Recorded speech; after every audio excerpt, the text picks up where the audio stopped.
Hi friends, எல்லோரும் எப்படி இருக்கீங்க? நம்ம ஆட்டுக்குட்டி வளர்த்துறீங்க அப்படின்னா இது ஒரு குட்டி விழிப்புணர்வு வீடியோ.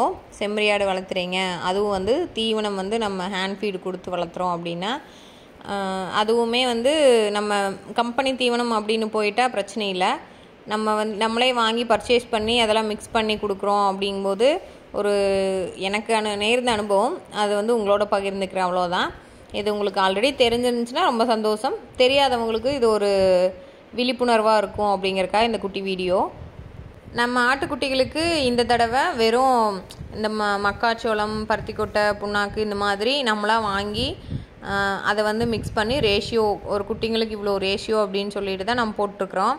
அதுபடி பார்த்திங்கன்னா நம்ம மக்காச்சோளம் ஒரு 6-7 மூட்டைக்கு மேலே தீர்த்துருக்குறோம். ஒரு தடவை கூட இந்த மாதிரி வந்ததில்லை. குட்டிகள் ஏன்னா இந்த 2 நாளாக கரெக்டாக சாப்பிட மாட்டேங்குது அப்படின்னு சொல்லிட்டு பார்த்தோம். அப்புறம் சாப்பிட்டு முடிச்சதுக்கப்புறம் பார்த்திங்கன்னா ஃபீடரில் ஒரு 5-6 கல் கிடந்துச்சு. முதல்ல நாங்கள் யோசிக்கல, கல் இருக்கிறதுனால தான் ஆட்டுக்குட்டி வந்து அவ்வளோவா வந்து சாப்பிட்றக்கு வர மாட்டேங்குது, கொஞ்சம் மெத்தனமாக இருக்குதோ அப்படின்னு தெரியல.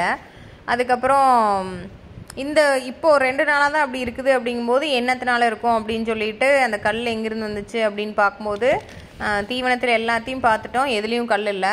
அப்புறம் மக்காச்சோளத்தில் பார்க்கும்போது தான் பார்த்திங்கன்னா 5 கிலோ போடுறோம் ஒரு நேரத்துக்கு. அப்படிங்கும்போது அதில் குறைஞ்சது ஒரு 7-8-10 கல் மேலே இருக்குது. அப்போ தான் நினச்சோம் பல்லில் ஏதாவது பிரச்சனையாக இருக்கும், பல் வலிச்சிருக்கும் அது வேகமாக சாப்பிடும்போது. அதனால தான் வந்து ஒரு குட்டி தீவனத்துக்கு வரவே இல்லை, அந்த மாதிரி தான் இருந்துச்சு. நம்மளுக்கு வந்து 2-3 நாளாகவே தெரியல. சரி, ஓகே, இதுதான் காரணம் அப்படின்னு தெரிஞ்சதுக்கப்புறம் அப்புறம் இப்போது வந்து டெய்லி அந்த 5 கிலோ எடுக்கிறோம் அப்படின்னா அந்த 5 கிலோவில் வந்து நல்லா சுத்தம் பார்த்து கல் எடுத்துடுறோம். அந்த கடைக்காரனாட்ட கேட்டதுக்கு அவங்க கூட இந்த மாதிரி தோட்டத்துக்குள்ளே எடுத்தது, அதனால தான் வந்து இந்த மாதிரி கல் வந்துருச்சாட்டுக்குதுங்க. இந்த மாதிரி தோட்டத்துக்குள்ளே அரைக்கிறது வந்து அதனால தான் எடுக்கிறது இல்லை அப்படின்னு சொன்னாங்க.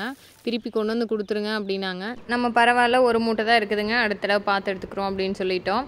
இப்போ நீங்கள் யாராவது இந்த மாதிரி மக்காச்சோளம் இதெல்லாம் வந்து நீங்களே இப்போ ஹேண்ட்மேடாக போடுறீங்க அப்படின்னா கல் ஏதாவது இருக்குதா, இல்லை வேஸ்ட் ஏதாவது ஜீரணமாகாத பொருள் ஏதாவது அதில் இருக்குதான்னு பார்த்துட்டு சுத்தம் பண்ணிவிட்டு அதுக்கப்புறமா போடுங்க. ஏன்னா இது ஒரு சின்ன விஷயந்தான். இந்த விஷயத்தினால ஒரு 2 நாளாக வந்து ஆட்டுக்குட்டிங்க வந்து கரெக்டாக தீவனம் எடுத்துக்கல, ஒரு மாதிரி டயர்டாகவே இருந்துச்சு. அதனால தான் சொல்கிறேன், ஒரு சின்ன விஷயமா இருந்தாலும் ஒரு 10 நிமிஷம் ஸ்பெண்ட் பண்ணோம் அப்படின்னா அதில் இருக்கிற சுத்தம் பண்ணிவிட்டு அதுக்கப்புறமா போட்டுக்கலாம். இந்த வீடியோ உங்களுக்கு பயனுள்ளதாக இருக்கும் அப்படின்னு நினைக்கிறேன். தேங்க்யூ.